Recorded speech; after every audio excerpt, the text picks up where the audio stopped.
नमस्कार मंडळी, आज आम्ही गेलो होतो दादरच्या मठामध्ये। सकाळचा नाश्ता आम्ही तिकडूनच करून आलो, पण दुपारच्या जेवणासाठी झटपट होणारी मसाला खिचडी केली। तर त्यासाठी ते प्रेशर कुकरमध्ये दोन चमचे साजूक तूप, एक पळी तेल घातलं। तेल छान गरम झालं, त्यानंतर त्याच्यामध्ये जिरी, मोहरी, ठेचलेला लसूण घातला। लसूण चांगला लाल झाल्यावर त्याच्यामध्ये हिंग, मिरची, स्लाइस केलेला कांदा घातला। कांदा देखील चांगला लाल झाला, त्यानंतर त्याच्यामध्ये बारीक चिरलेला टोमॅटो घातला।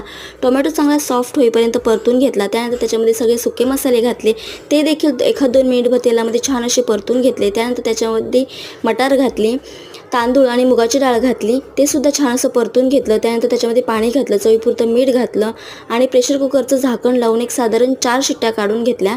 तुम्ही बघू शकता इथे खिचडी तयार झालेली आहे। आता बारीक चिरलेली कोथिंबीर घालायची आणि खूप छान होते ही खिचडी, तुम्ही नक्की ट्राय करून बघा। व्हिडिओ आवडला असेल तर आपल्या चॅनेलला सबस्क्राईब करायला विसरू नका, व्हिडिओला लाईक करा आणि त्यानंतर त्याच्यावरती मस्त असं साजूक तूप घालायचं, खूप छान लागते, तुम्ही नक्की ट्राय करून बघा।